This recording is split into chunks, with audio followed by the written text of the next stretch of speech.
Alcina, você está com a palavra. Bom dia a todos, é um grande prazer. Obrigada pelo convite, a ABP me proporcionar esse momento. Esse filme é um clássico imediato, eu já preciso começar dizendo isso, e eu acredito que o diretor ele foi muito feliz em escolher a década desta obra, o ano de 1981, a década de 80. Por quê? Porque quase 40 anos depois, os temas que esse filme retrata em relação à saúde mental são muito atuais. E esse programa, o Cine Psiquiatria, ele tem exatamente a intenção de lutar contra os problemas trazidos por esse filme. E quais são esses problemas que eu identifiquei?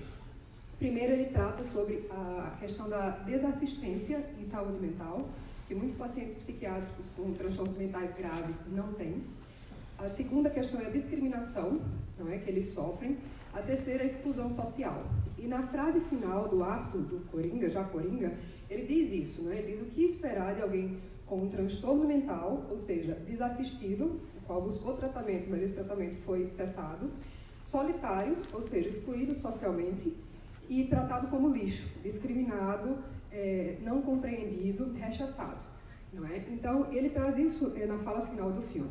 E uma outra questão, que foi por isso que nós fomos escolhidos para estarmos aqui hoje, é discutir um pouco transtornos mentais e violência, comportamento violento.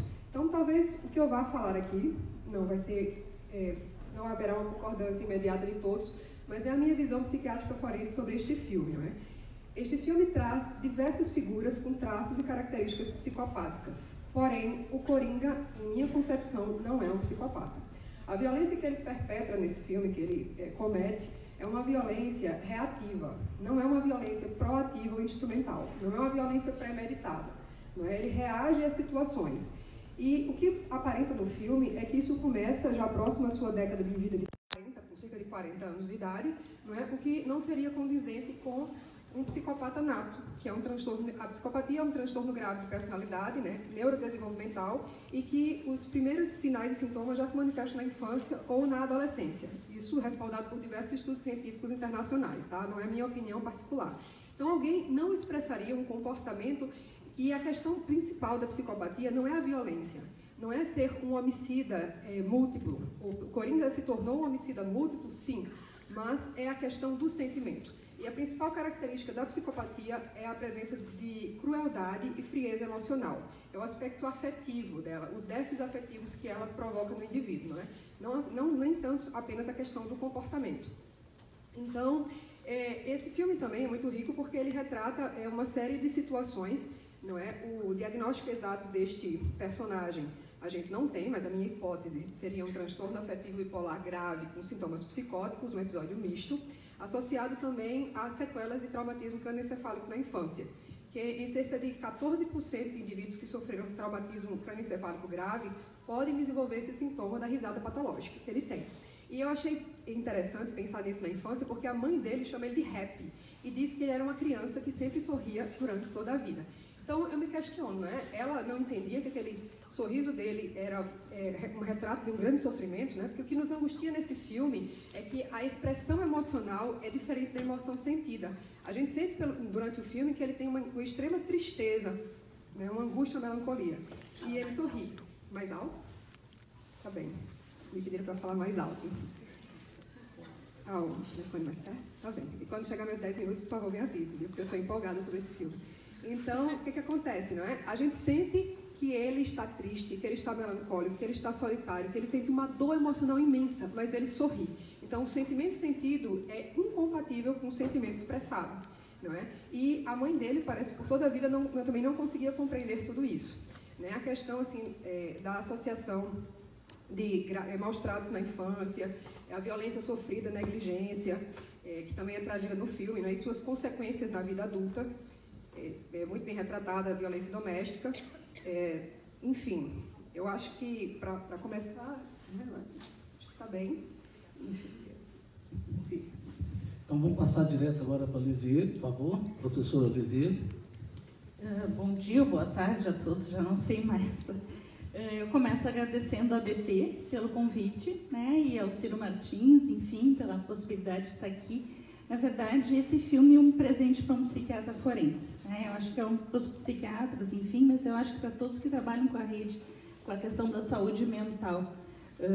Ele é um filme que vai nos contagiando e eu acho que vai nos angustiando à medida que ele vai transcorrendo, porque parece que todos vão sentindo, né, o que esse personagem, enfim, quer passar, e essa angústia, essa impotência dele, né, até que ele rompe num quadro francamente maníaco, como a Alcina já colocou. Mas eu acho que é importante, e o que eu mais gostei, né, muito, porque fez lembrar, acho, os 25 anos lá no IPF, onde nós ouvimos essa história contada exatamente como é assim, pelo final.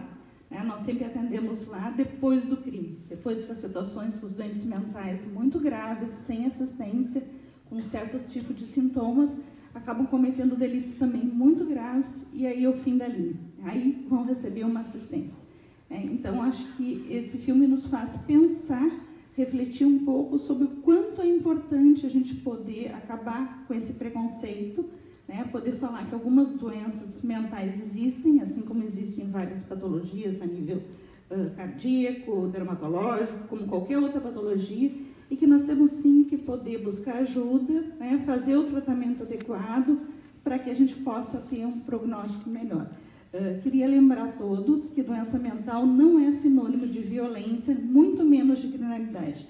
Num país como o nosso, no Brasil, com índice muito alto de criminalidade, nós temos vários fatores levando para esse desfecho, e certamente a doença mental é o fator menor.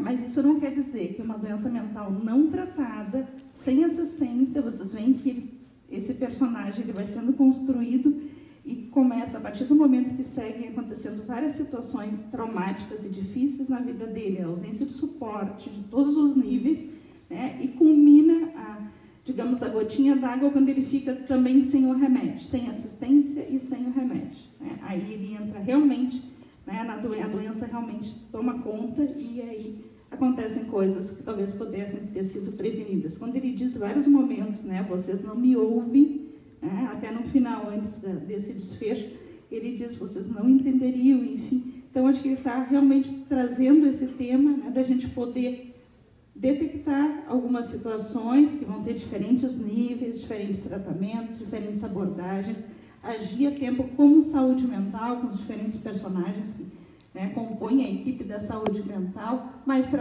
parar com essa questão do preconceito que não existe, né, enfrentar, tratar, porque isso muitas vezes vai ter tratamento. É o que nós acabamos fazendo lá no IPF, né, o Instituto Psiquiátrico Forense aqui do Rio Grande do Sul, só que pena que a gente vai fazer isso quando o delito já aconteceu. Concordo com o que a Alcina nos colocou em relação às várias componentes, né? Muitas vezes a doença mental ela vem associada a fatores predisponentes genéticos. Nós estamos falando de vários tipos, mas aqui falando de um caso mais grave, geralmente tem uma história genética. Geralmente as famílias desses doentes mentais passam exatamente a história dos pacientes do IPF, onde nós encontramos uma mãe e um doente mental. Os irmãos já cresceram, já foram de casa, o pai muitas vezes já não existe, se um dia existiu, enfim. Então, assim, nós encontramos as famílias extremamente isoladas, empobrecidas, muita dificuldade com assistência para se manter vinculado, para conseguir uma unidade de CAPS que tenha um médico, enfim, que vá administrar o remédio. Às vezes tem o remédio, daqui a pouco acaba o remédio no sistema de saúde, enfim, várias situações do dia a dia. E todo esse esforço dele, né, para se integrar com a sociedade é chamado de esquisito, né, no ônibus ele é discriminado, enfim, é colocado de lado. As pessoas envolvem ele em situações, o próprio colega que dá a arma, né, e depois também tira o corpo fora, enfim, foi ele que pegou a arma. E aqui eu quero fazer uma ressalva, a gente está vivendo um momento importante, né, se às vezes...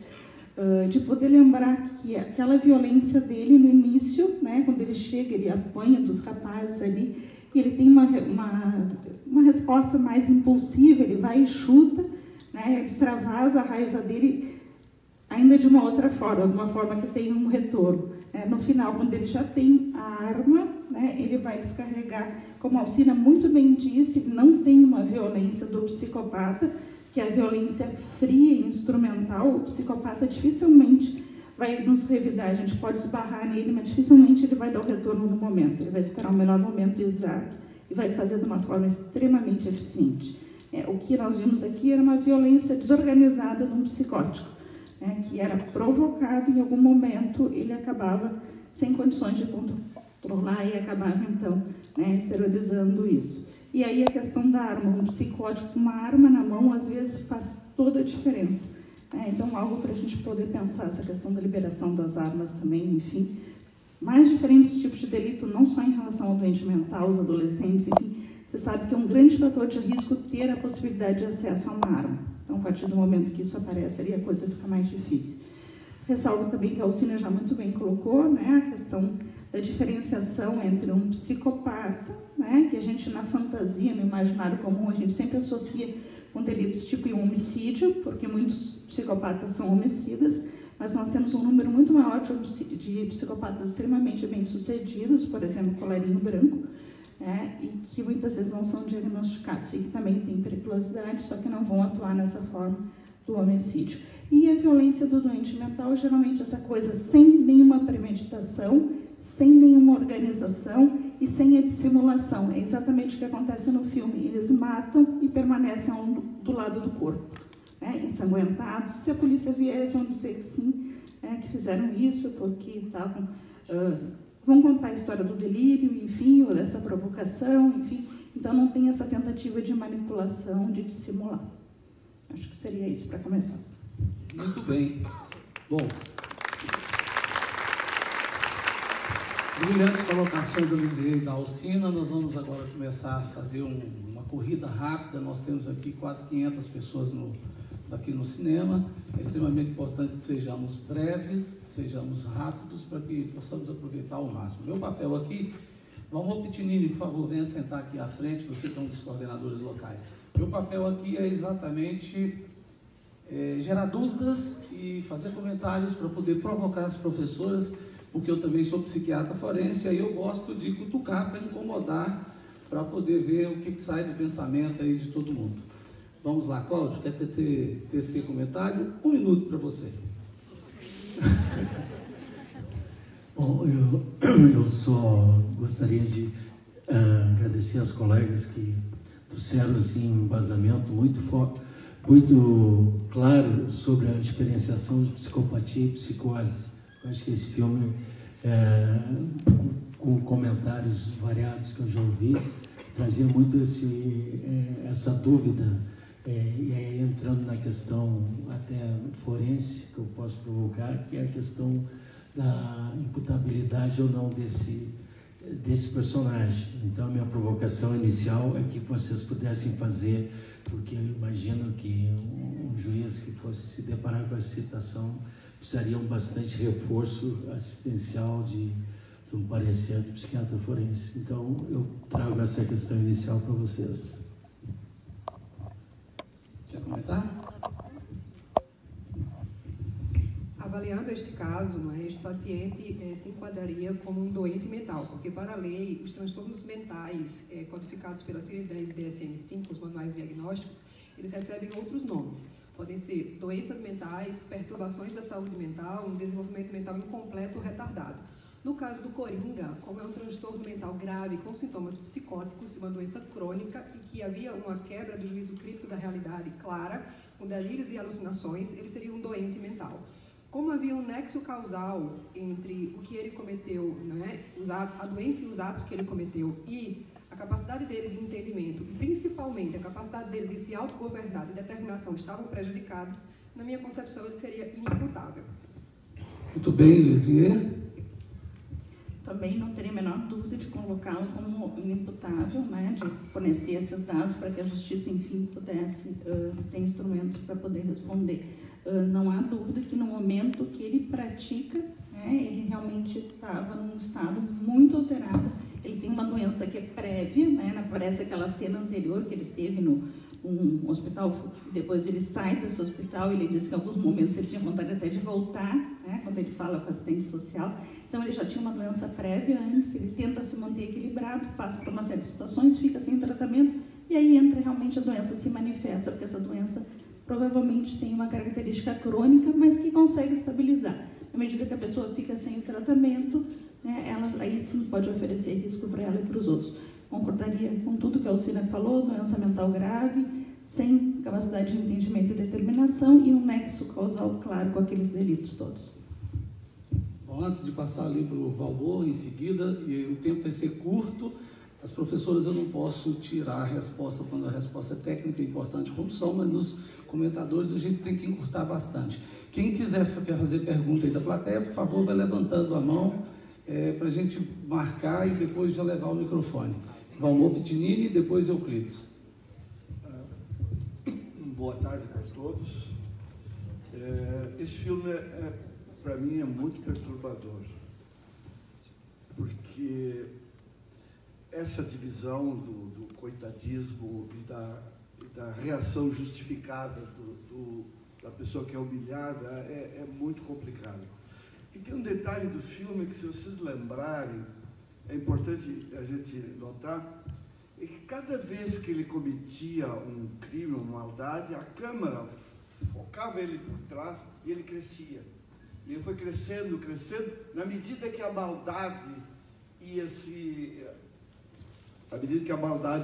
digamos, sendo concretizada. Então, esse filme é perturbador por isso.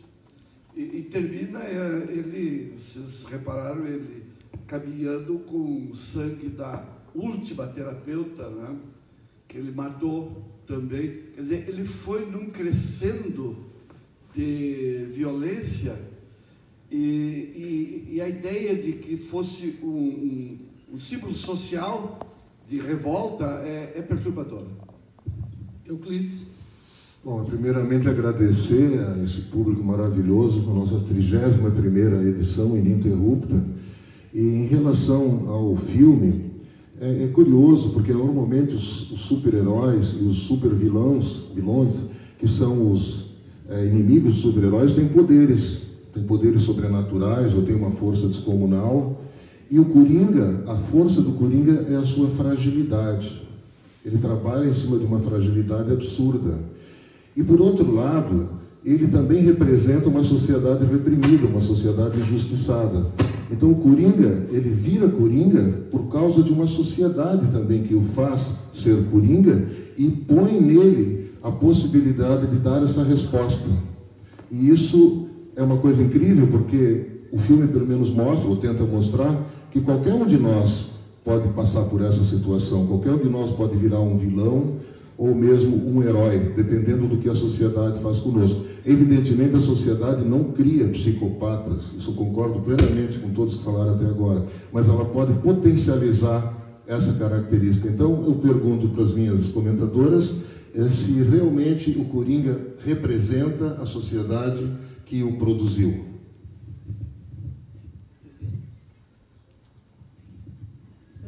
Eu pensei mais do ponto de vista individual, assim, eu acho complicado nós associarmos a reação de...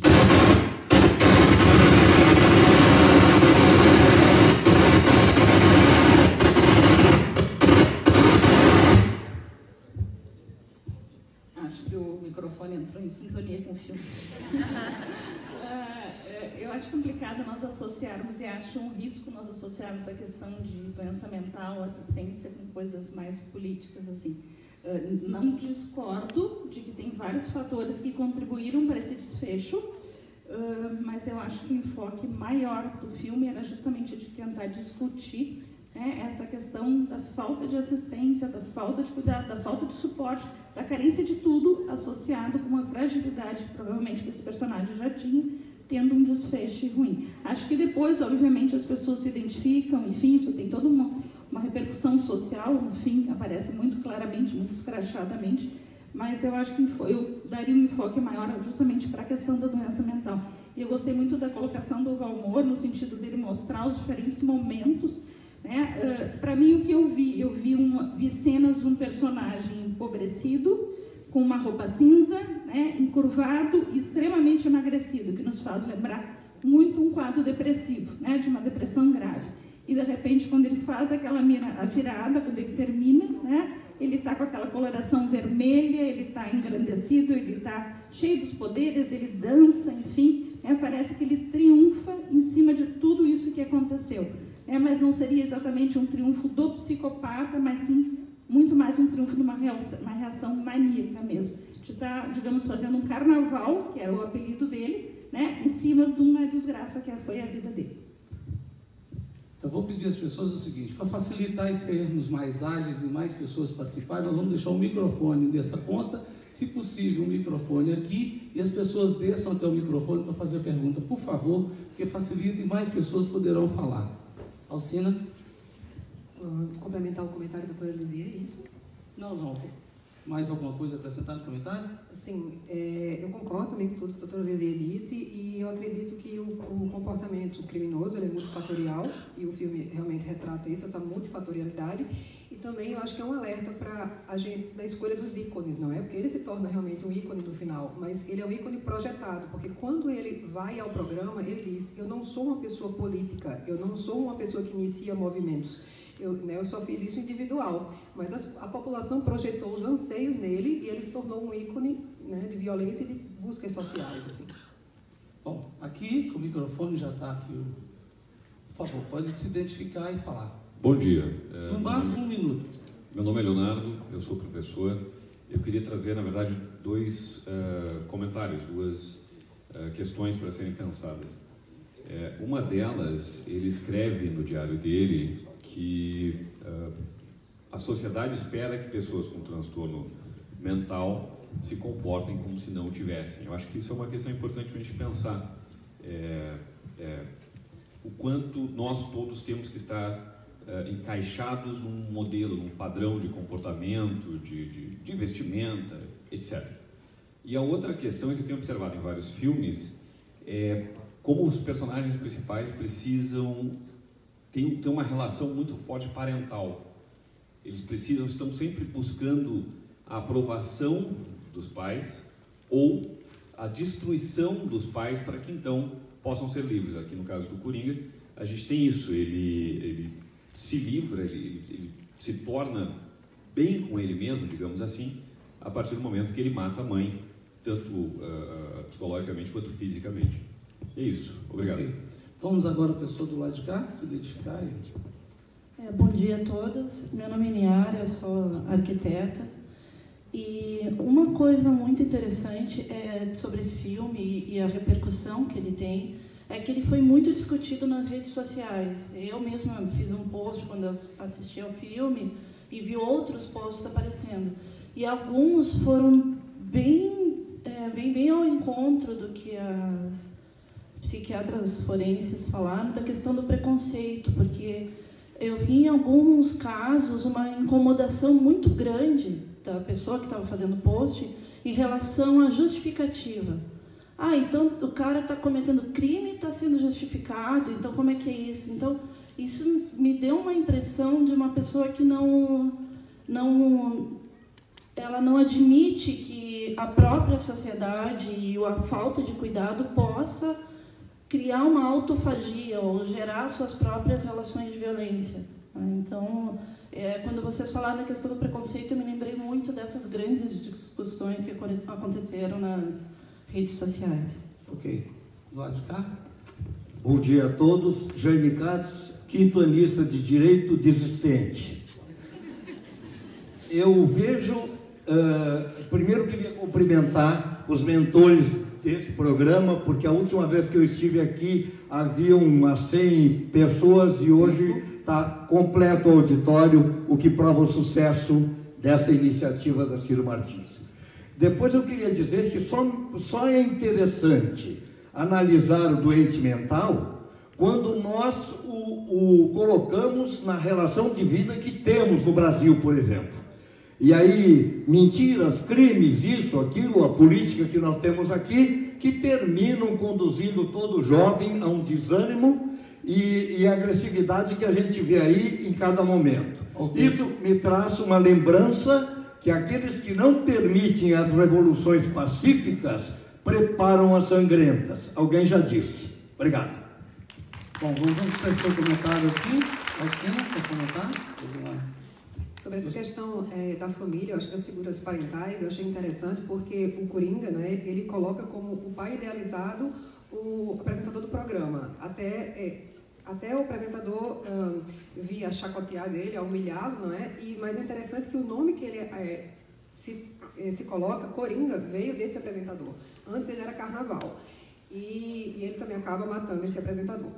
E a mãe, a questão do matricídio, não é, doutora Lizia, que a gente vê muito, parecia muito no IPF, casos exatamente retratados como este, que é o paciente com uma doença mental crônica, que mora apenas com uma mãe idosa, e quando ele para de tomar as medicações, ele entra no estado psicótico e comete o matricídio. E depois, a culpa que ele sente, ele tem ideação e pode ter uma tentativa até um suicídio consumado, porque a gente vê ele ensaiando o suicídio quando ele vai para o programa do Murray, mas ele acaba com raiva do Murray matando o Murray, né, para pensar um pouco sobre isso, que isso acontece na vida real. É por isso que a gente é tão apaixonado, os psiquiatras forenses aqui, por esse filme, porque é ultra realista, assim. É terrível, mas é real. Bom, nós vamos voltar para o pessoal por sequência de perguntas. Eu queria lembrar algumas coisas. Primeiro, doente mental não é perigoso. Doente mental não é perigoso se estiver tratado. Doente mental não tratado se torna perigoso. E no caso, ele é um doente mental não tratado porque é suspenso o tratamento dele. Em nenhum momento do filme aparece o psiquiatra. O que aparece é um assistente social. E é isso que eles estão fazendo no Brasil. Retirando da psiquiatria e da medicina o tratamento psiquiátrico, buscando fazer tratamento social. Por isso que o serviço do Brasil chama CAPS, Centro de Atenção Psicossocial. Em nenhum momento coloca a parte psíquica, que é a parte do psiquiátrica, do psiquiatra, o que é grave. Uma outra questão que eu quero lembrar, é isso para provocar vocês duas, ele tem quadro neurológico com comorbidade com doença psiquiátrica.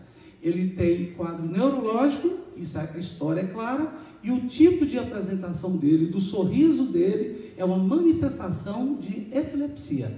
Pode aparecer em qualquer subtipo de epilepsia, mas quando o riso é o sintoma principal, isso é chamado de epilepsia gelástica.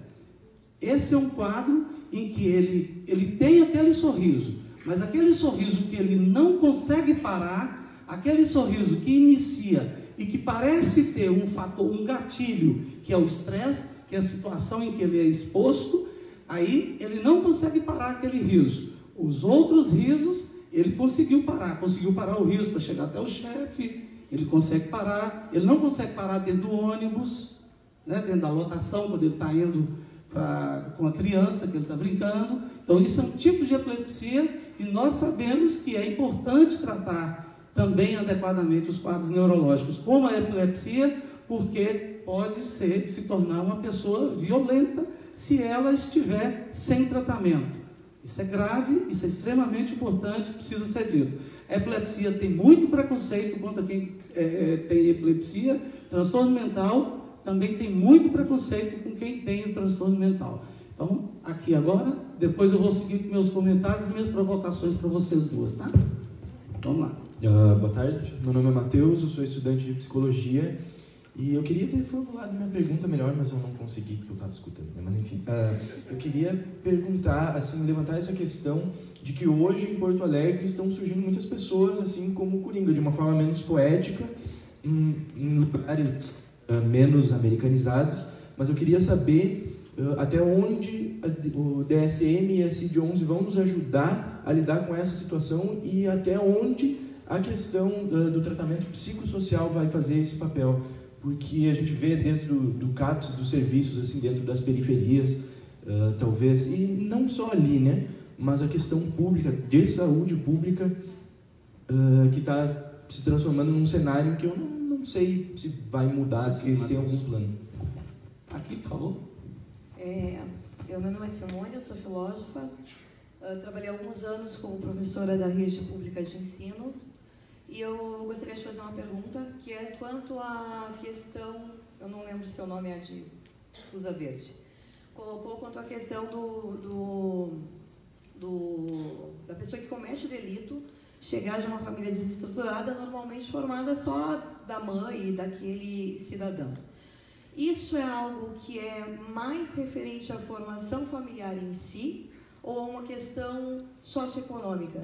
Porque nós temos essa situação hoje em dia em vários tipos de famílias de todas as classes, né? Então seria Basicamente, na minha visão como filósofo, é dizer que toda criança que cresce só com a mãe poderia se tornar um criminoso ou desenvolver uma comorbidade. E o segundo aspecto é que eu desconsidero, como professora da rede pública de ensino que fui, que seja um coitadismo, um vitimismo que ele vive ali. Aquele crescente, não crescente de maldade do meu ponto de vista, é um crescente de desespero. Lisier, foram duas perguntas importantes, por isso que eu vou interromper, ao invés de fazer mais perguntas, para a Lisier já responder. Eu tentar ver se eu me lembro. Bom, primeiro, a questão de ter ou não os pais é extremamente importante para a formação psíquica de qualquer criança, e nós observamos muitas vezes no nosso doente mental grave esses quadros de famílias desestruturadas e que cresceram reduzidas, com poucos familiares. Aqui tem toda uma tentativa dele, da busca desse pai, que daí fica uma coisa, era adotivo, não era adotivo, até que ponto era ou não o pai, enfim. E depois, quando ele tem essa coisa, como a Alcina muito bem colocou, a coisa idealizada, ele vai tentar buscar no programa também um novo pai, e aí então é ridicularizado, enfim. Então ele fica, em vários momentos, ele tenta estabelecer relações e parece que esses vínculos não conseguem ser feitos, embora ele queira muito isso. Então, assim, obviamente é muito importante, mas eu não diria que a ausência do pai ou da mãe seja responsável, digamos, direto. Não existiria um único fator de risco, são muitos fatores de risco que aqui, então, se interligaram para um desfecho muito ruim. E o maior fator de risco, que ainda, eu acho que a gente tem que sempre lembrar, é a questão que foi muito bem colocada pelo Antônio Geraldo, é a doença mental não tratada. Se essa pessoa tivesse sido adequadamente tratada no seu tempo, provavelmente nada disso tivesse acontecido. Isso não é uma observação, isso são trabalhos científicos, tem uma tese exatamente sobre isso, que mostra que o tratamento é um fator de proteção contra desfechos violentos, tanto contra si quanto contra outras pessoas. A questão que foi colocada também da rede pública, enfim, pelo Matheus, pela psicologia, enfim, a questão da rede pública, eu acho que sim, eu acho que é uma grande preocupação da Associação Brasileira de Psiquiatria, das diferentes associações que trabalham com a questão da doença mental, de tentar poder tirar esse estigma, tentar mostrar que, infelizmente, algumas patologias existem e que elas precisam ser avaliadas. Eu acho que a questão do CID ou do DSM-5 é secundária, obviamente a gente tem que saber com o que está tratando, mas eu acho que tem que se fazer um diagnóstico mais abrangente e tentar dar o tratamento também o mais completo possível. Eu sei de todas as carências, eu trabalho há 25 anos na ponta, por isso eu sei exatamente o que eu estou falando. Felizmente, parece que agora pelo menos nós temos o apoio das instituições, acho que isso já está no caminho de começar a modificar, mas ainda temos muito por que fazer. Bom, só para lembrar para vocês que a violência é uma indústria poderosíssima. E os atos violentos que acontecem, há interesse que eles aconteçam. Por quê? Porque aí eu vendo alarme de carro, eu vendo alarme de casa, eu vendo videovigilância de casa, agora videovigilância de rua, daqui a pouco é de bairro. Na parte imobiliária você tem uma indústria de violência que é bom então ter os condomínios, aí as pessoas se isolam, as pessoas se protegem, aí você tem guarda-costas, aí vou ter vigilância de banco, agora tem que ter vigilância de loja, vigilância de restaurantes, e aí vai. É uma indústria poderosíssima e por trás de toda essa violência há pessoas que têm interesse de fazer isso acontecer. Aí entra a liberação das drogas, com a história de que por não ser liberada é que tem violência, o que é uma mentira. Por quê? Porque a droga mais barata sempre vai ser a do tráfico, independente se você tem a droga legalizada, a mais barata sem imposto é do tráfico. Então isso não diminui violência, você só aumenta a oferta, os pontos de vendas de drogas. Isso tudo tem um envolvimento por trás e as bolsas de valores sempre ganham muito com tudo isso. Aqui agora, por favor.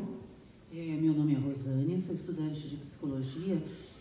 A questão é a seguinte, o Arthur é portador de doença mental, filho, que pese ser adotado, mas de uma mãe com transtorno psíquico também. E a mãe não tinha tratamento.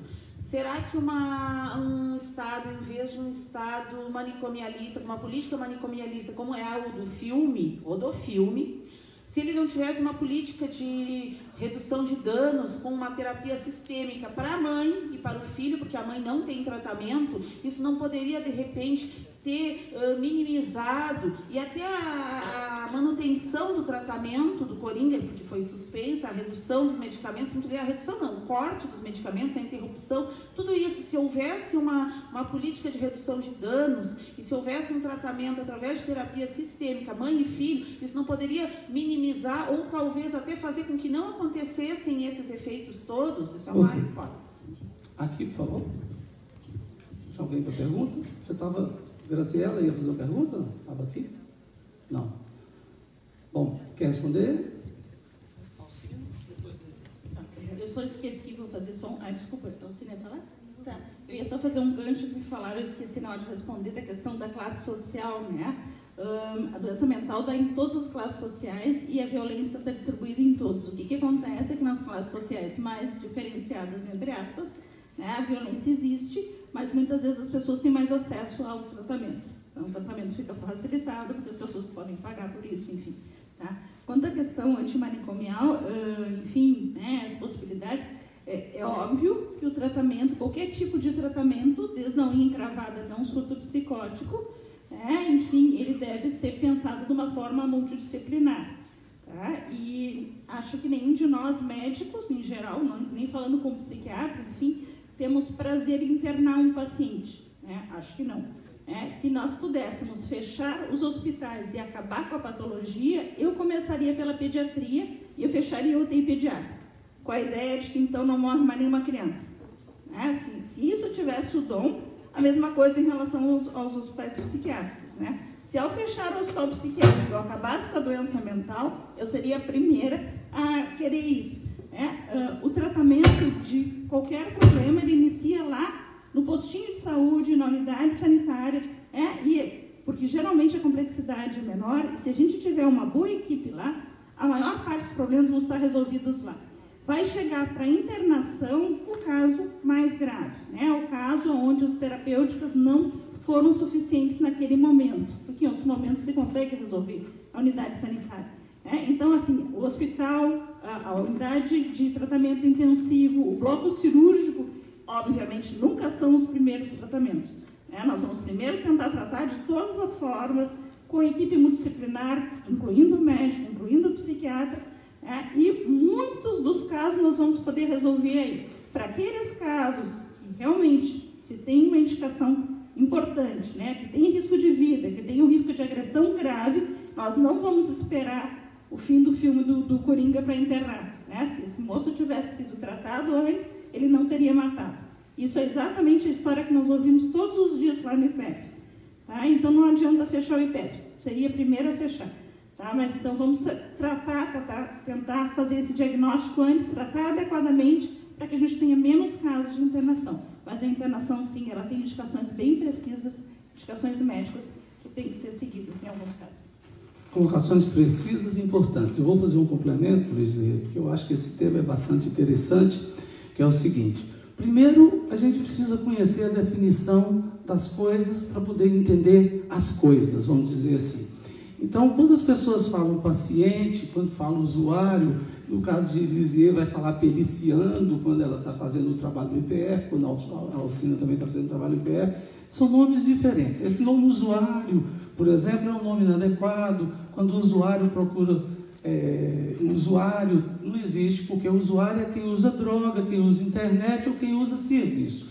Quando o paciente, aquele que padece de uma doença, procura ajuda, nós temos que resolver da melhor forma possível. Eu sou médico. Se alguém me procura com pneumonia em 2 pulmões, eu não quero fazer redução de danos para apenas um pulmão. Não, eu quero zerar. Eu quero que ele não tenha pneumonia nenhuma. Por quê? Porque eu não posso melhorá-lo só parte e mandar para casa e largar e deixar ele morrer, suspender a antibiótico terapia e tal. Isso serve para todas as patologias.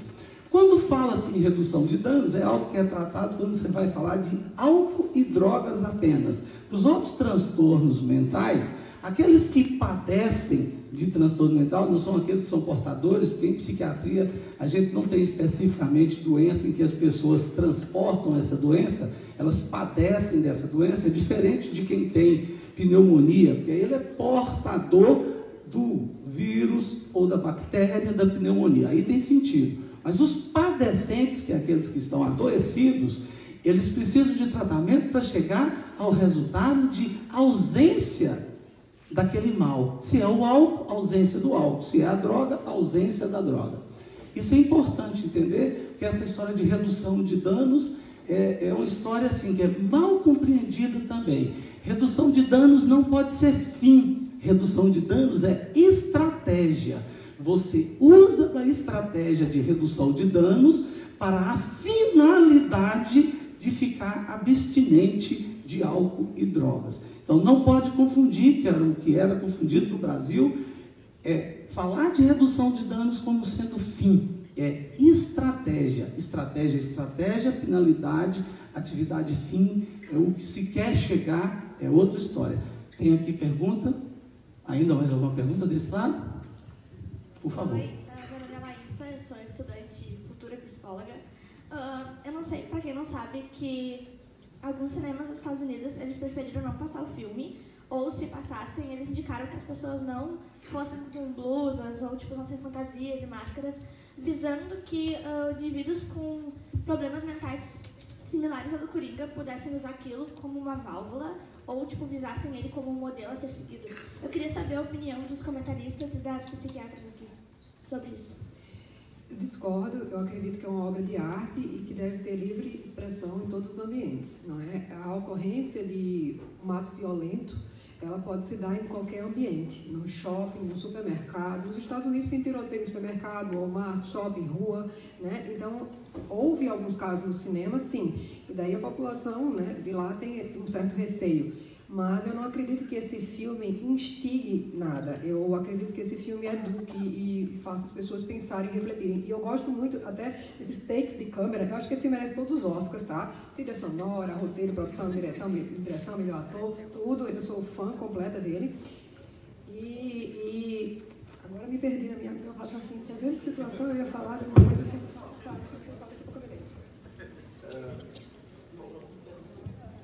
Pensando assim em cinema, tem um filme famoso, Metrópolis, Fritz Lang, 1936, alemão, sim, mostra a sociedade bem dividida.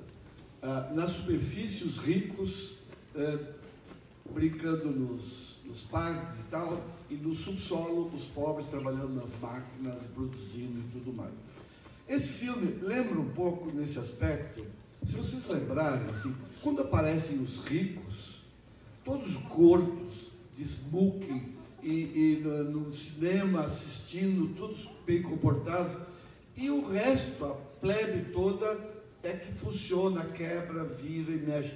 Então, tem esse sentido social do filme, e o aspecto, digamos assim, para nós não ficarmos só no aspecto da doença mental, ou da doença social.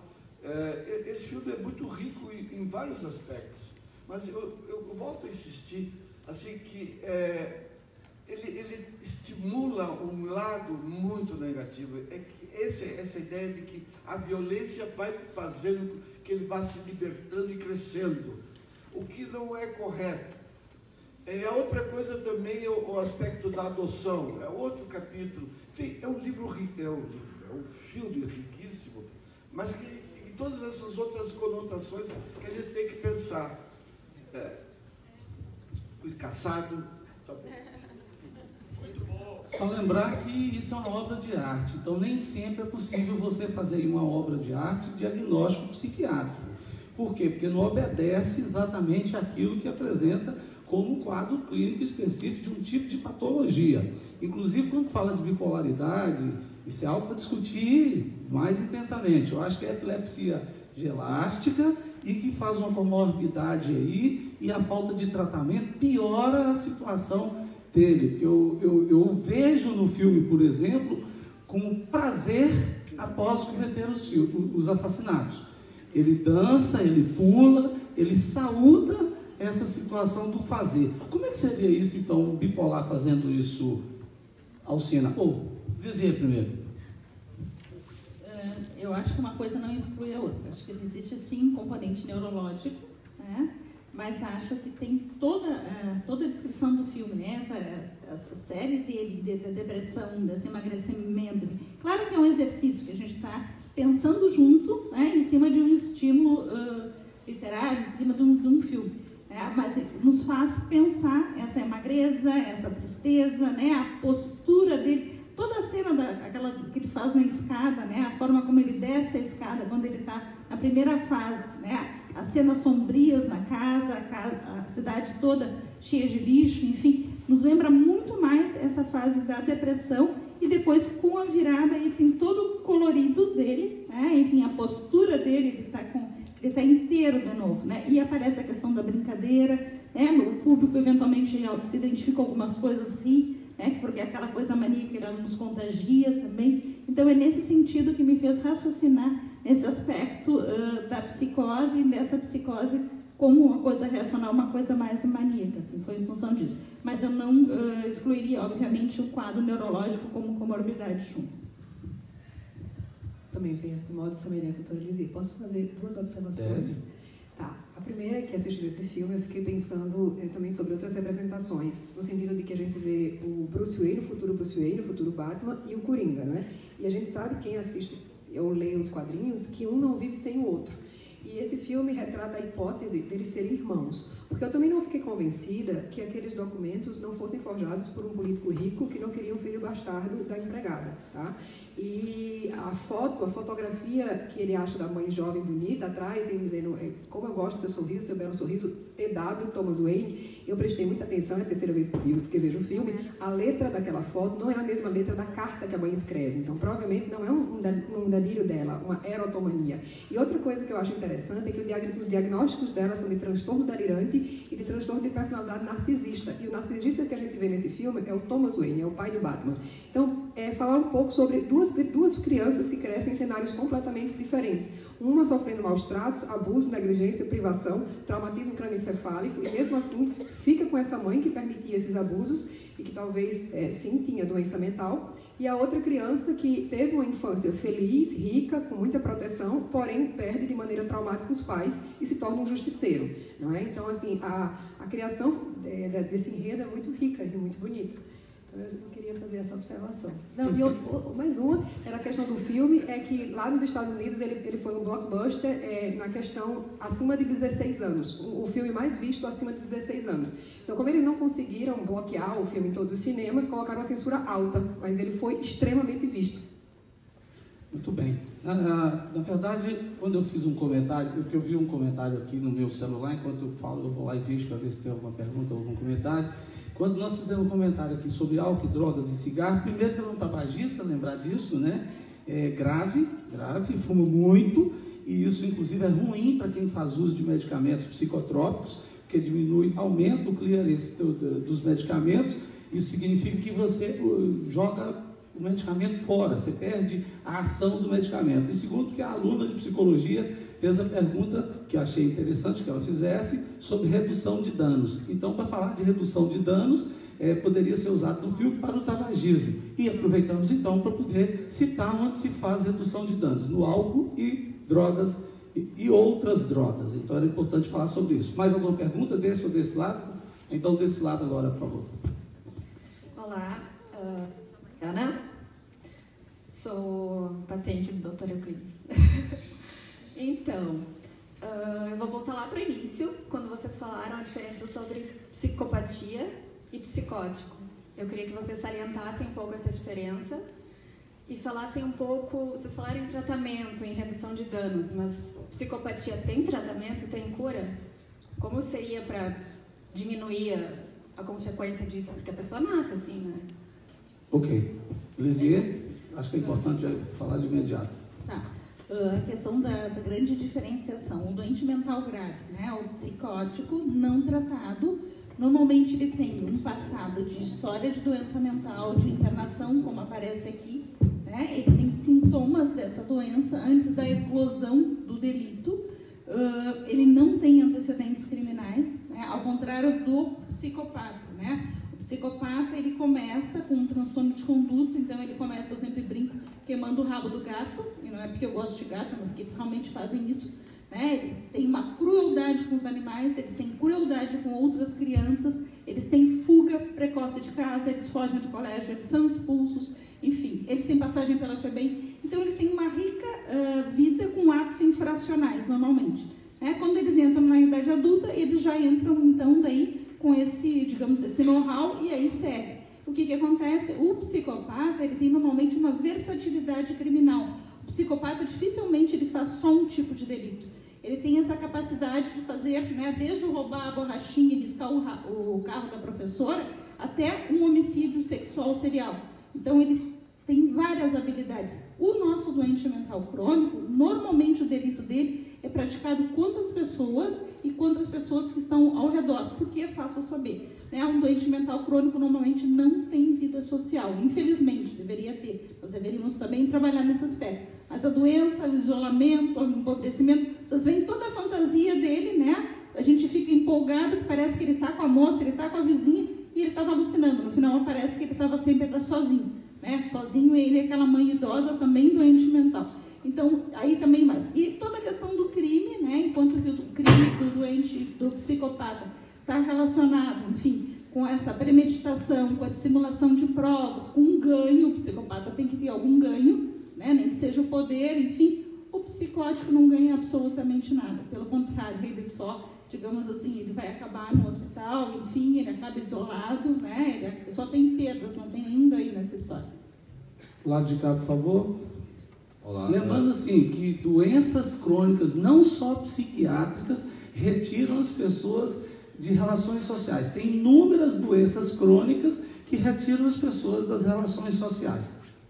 O Arthur é um personagem que ele apresenta uma empatia, tanto que ele critica isso no filme, né? Ele fala, pô, todo mundo grita com todo mundo, ninguém se trata com respeito, ninguém se coloca no lugar do outro. E também no filme ele apresenta isso quando o Randall vai lá no apartamento dele, ele deixa o Gary sair, ele ainda comenta, pô, Gary, tu foi o único que me tratou bem. Quando ele está enforcando lá o segurança, né, na mansão Wayne, ele olha pro Bruce, ele tem empatia, ele é um personagem que ele tem consciência social, mas depois de certo tempo, ele abandona isso e começa a tocar o dane-se, tá?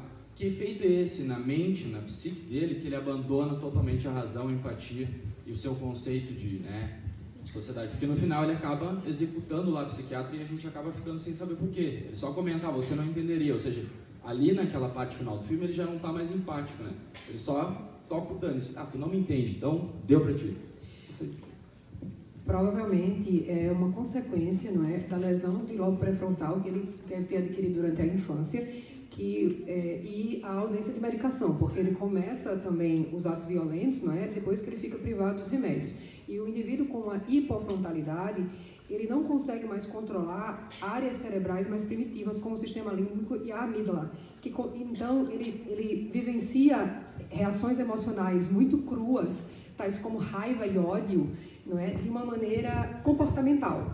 Antes ele podia controlar, porque ele tomava um remédio, provavelmente um estabilizador do humor e um antipsicótico ou anticonvulsivante, não é? Que muitos estabilizadores do humor são anticonvulsivantes, então já tratariam, né, as duas patologias. Então, o lobo pré-frontal dele, que é responsável pelo nosso juízo crítico, pela nossa tomada de decisões, pelo nosso planejamento, pela nossa função executiva máxima, ele não estava mais funcionando, né? Ele estava num estado alterado, assim, patológico. Então, por não conseguir controlar esse freio emocional, ele deflagra realmente voo para o comportamento.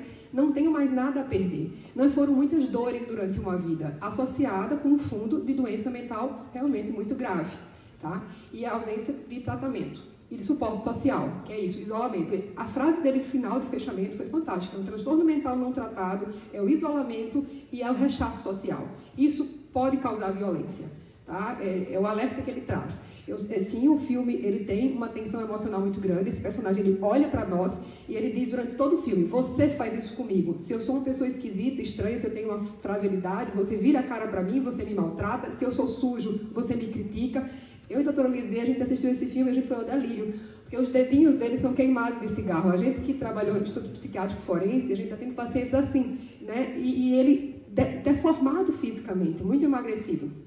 E também, segundo os manuais diagnósticos, O que caracteriza um transtorno mental? É um sofrimento emocional intenso e uma redução, um grande prejuízo na capacidade funcional, social e ocupacional do indivíduo, que é o que a gente vê neste caso, nesse personagem. Tá? Acho que respondi. Vamos lá, agora nós vamos para o lado de cá e lembrar que ele sofreu violência na infância e adolescência, violência importante, e que é relatado, né, que ele lê lá e vê sobre a questão da violência que ele sofreu, e isso pode provocar microhemorragias também e principalmente em região temporal, que dá esse distúrbio de comportamento importantíssimo, e esses hematomas é uma das causas, hematoma é uma das causas a ser investigada na epilepsia gelástica que eu disse. Apesar de que esse tipo de riso pode ser sintoma de qualquer epilepsia, exceto quando o sintoma principal é só esse riso incontrolável, aí sim dá o diagnóstico de epilepsia gelástica. Aqui? Luiz Carlos Vampiro.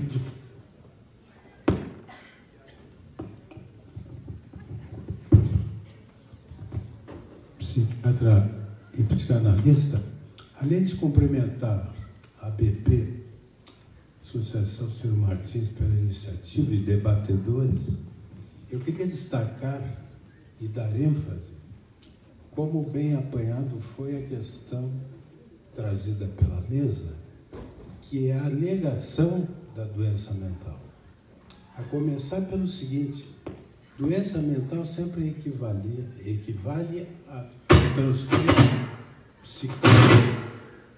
ao transtorno psicótico, como se os outros transtornos não fossem também problemas da mesma ordem. Então, se vê corriqueiramente, se falarem em problema psicológico, como não fora também parte que os profissionais precisam se ater, psicólogos, psiquiatras, psicanalistas, dentro do espectro de doença, porque se doença é ausência de saúde, todo e qualquer transtorno psicótico, estado limítrofe, neurose, tem esta propriedade, e assim deve ser encarado, não retardando o envio do paciente por transtorno leve para os profissionais em questão. Era isso que eu... Do lado de cá, por favor. Boa tarde. Bom dia ou boa tarde. Meu nome é Amarildo, sou professor de rede pública. O filme traz uma série de reflexões, é a primeira vez que eu assisto, quero assistir de novo, vou ser o mais breve possível. E logo que surgiu o filme, eu acompanhei nas redes sociais um monte de polêmicas, daí eu fiquei pensando, como é que alguém pode seguir o Coringa, né? Bom, enfim, em termos de violência, uma reflexão primeira. Quando o Estado nega atendimento, um corte de verbas, né, corte de verbas para a saúde, para a educação, ele também não está cometendo uma violência. Segundo, a questão de seguirem o Coringa, né? Aí lembrou a arte imitando a vida, num país sul-americano, onde um cara aos 33 anos é aposentado por saúde mental, e ele não quer saber de política, porque ele sempre negou a política, ele se aproxima da política porque é uma forma de ficar mais rico, e daí ele acha que gay não é gente, que os filhos são higiênicos e por isso não podem casar com negras, que ter filho a mulher é fraquejada, ou seja, um machista, e 70 milhões de pessoas o seguem. Ou seja, sim, a gente pode seguir pessoas doentes mentais, pessoas altamente violentas, porque isso é uma violência. É isso, obrigado.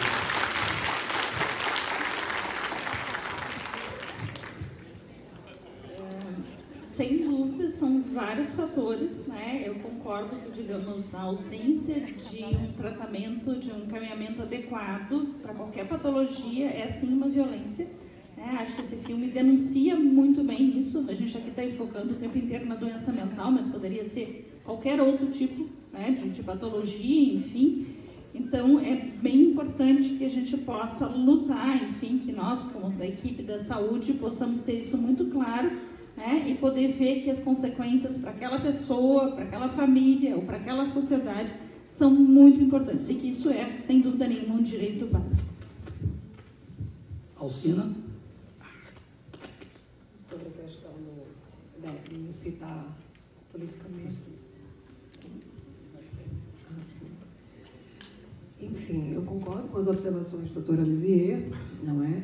E ratifico aquela observação que eu coloquei, que a figura do Coringa também acabou sendo a população de Gotham City projetou nele, não é, muitos desejos e anseios e frustrações, e a partir daí tornou ele um ídolo. Então, talvez a gente, como sociedade, também reflita um pouco sobre isso, da nossa necessidade de projetar em alguém, em alguma figura, o que se busca, não é? E idealizar essa figura de uma forma que vai ser realmente distorcida. Bom, tem mais alguma pergunta desse lado? Tem sim, por favor. Boa tarde para todos, meu nome é Eduardo. Não sei se esse filme permite um pouco voltar à questão dos quadrinhos, como ela falou, né? Uma criança lê, eu leio quadrinhos até hoje na minha vida, né? Sempre li. E esse filme parece que tira totalmente o lado lúdico que existia de alguma maneira, né? Ou colocando o outro Coringa, o outro Cavaleiro das Trevas, quando ele dá um controle num barco cheio de presidiários e um controle para os civis e decide quem é que vai explodir quem. No filme anterior, me parece um dilema moral, né, que ele cria. Esse filme, me parece que esse dilema não existe, ele simplesmente descamba, né, uma situação.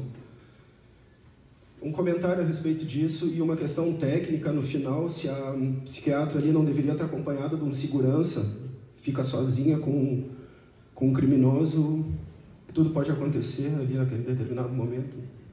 Obrigado. Bom, ela não é psiquiatra, tá? Aqui, a do final ali é um assistente social. E ele mas morreu e completamente adequado à sua colocação. Eu acho que você pode falar melhor sobre isso, você já está com o microfone. Sim, o ideal é que... eu tive a oportunidade, não é, de estagiar na Dinamarca quando eu era residente em psiquiatria. E lá o atendimento de qualquer paciente internado é feito por no mínimo 3 técnicos, 3 componentes da equipe médica. O médico nunca vai atender alguém sozinho. Vai uma psicóloga, um assistente social junto. Tá? E você fica com um alarme na mão para apertar e vem a segurança para lhe proteger. Aqui no Brasil, infelizmente, nós trabalhamos no Instituto Psiquiátrico Forense, eu trabalhei alguns anos, a doutora Lisier trabalhou muitos anos, mas ela continua íntegra fisicamente e psicologicamente muito bem. Não é? Eu acredito, enfim, por sorte, não é? Nunca sofremos uma violência direta. E sobre a tua outra observação da questão lúdica e dos quadrinhos, eu li alguns quadrinhos, provavelmente não tenho o conhecimento que você tem, mas o que eu posso te dizer é que esse filme, especificamente esse filme que retrata o Coringa, diferente de todos os 3 anteriores que retrataram, né, ele é muito realista do ponto de vista psiquiátrico forense. Tá? Então, para nós, por isso que é esse deleite. Não é? Ele é uma realidade retratada na tela que a gente já viu casos muito similares na vida real. Então, talvez o que os outros filmes trouxeram tinha muito mais fantasia, eram muito mais personagens caricaturados e exagerados. E esse não, era um personagem humano. E como já levantado, ele não tinha superpoderes. Não é? Simplesmente ele estava... A fragilidade era o superpoder dele, que as pessoas empatizaram com ela de alguma forma. Eu concordo com o que foi colocado. Eu acho que também, à medida que a gente assiste, que a gente volta a ler, que a gente volta a pensar naquelas histórias da nossa infância, certamente, infelizmente, algumas idealizações se quebram. Né? A Alcina colocou muito bem a questão dos 2 meninos órfãos, praticamente, né? O Coringa e o nascimento do Batman aqui, né? O Bruce que fica órfão, enfim, e os diferentes caminhos que vão tomar, mas ao mesmo tempo eles estão próximos também. Mas eu acho que vários de nós tinham essa coisa, essa idealização, né, em relação ao Robin, ao Batman, enfim, ao Pinguim, ao Coringa, né, com esses poderes, embora não fossem mágicos, toda aquela questão do Batman, do detetive, do raciocínio, enfim, né, e à medida que a gente vê isso de uma forma mais adulta e vê sobre as limitações dos personagens, que a gente agora consegue ver melhor, eu acho que a idealização já não consegue se manter, mas tem uma grande vantagem, que é poder se tornar um personagem mais real, que é poder, através desse exercício, né, do filme, do livro, dos quadrinhos, a gente também poder se repensar como sociedade, como profissional, enfim, como pessoa, né, com os nossos lados. Acho bem importante a gente estar batendo o tempo inteiro na questão do risco de violência, do doente mental grave, descompensado, sem tratamento. Sim, mas violência qualquer um de nós pode praticar. Né? E a gente não precisa ser um doente mental ou estar em surto para praticar.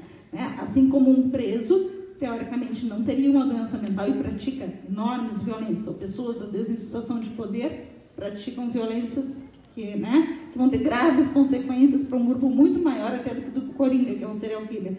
Então, assim, a violência, ela faz parte do cotidiano da vida de todos nós e ela não necessariamente está relacionada com a doença mental. Acho que isso é importante. Mas existe um grupo muito pequenininho de doentes mentais com uma patologia específica que, se não tratado, podem sim apresentar risco. E a gente tem, como psiquiatra, assim como vários outros especialistas, poder saber avaliar risco de violência. Isso a gente aprende no primeiro ano da nossa residência, quando a gente interna um paciente. Quando a gente está internando, muitas vezes, por risco de violência, para que essa pessoa não venha se matar ou não venha a praticar uma violência contra a outra. Existem escalas, existem vários itens que se treina durante toda a formação para poder avaliar. Olha só, recebi a notícia horrível que nosso tempo acabou. Eu queria lembrar que 95%, 96% daqueles que cometem violência não são doentes mentais. Então, 95%, 96%, tem estudo de 93% a 96% de que as pessoas que cometem violência não são doentes mentais. No sistema carcerário brasileiro, 10% a 12% das pessoas que estão ali no sistema carcerário brasileiro têm doença mental de moderada a grave, e não tem um sistema de saúde mental uma política de saúde mental para o sistema carcerário. Vocês veem que a questão aí ele comete os atos de violência depois que ele para o tratamento, depois que o Estado retira dele o direito de tratar. A situação advém depois que suspensa as medicações e ele não tem dinheiro nem para comer direito, imagina para poder comprar medicação e continuar tomando, que ele tomava, é o que eu disse, comorbidades, neurológica com psiquiátrica, 7 medicamentos que ele tomava naquele momento. Então isso é importante também levar em conta. Mais algum recado, Euclides? Agora vamos passar aqui para vocês o trailer do próximo filme e a data do próximo filme agora em dezembro. Todos os meses nós temos aqui o Cine Psiquiatria BP APAL CECIM e todos estão sempre convidados para estar presentes. Quero agradecer muito o Valmor, o Euclides e o Cláudio Martins por levar adiante esse projeto. Peço desculpa àqueles que não puderam falar, parece que foram poucos, mas a gente não pode fazer isso no GNC, porque começa daqui a pouco um novo filme. Agradecemos demais a Lúcia, ao Praia de Belas e ao GNC Cinemas por fazer isso. A gente não paga R$1, ninguém ganha nada. Todos estão aqui voluntariamente, trabalhando gratuitamente. Muito obrigado a todos vocês que estão aqui presentes. O filme passa dia 14 de dezembro.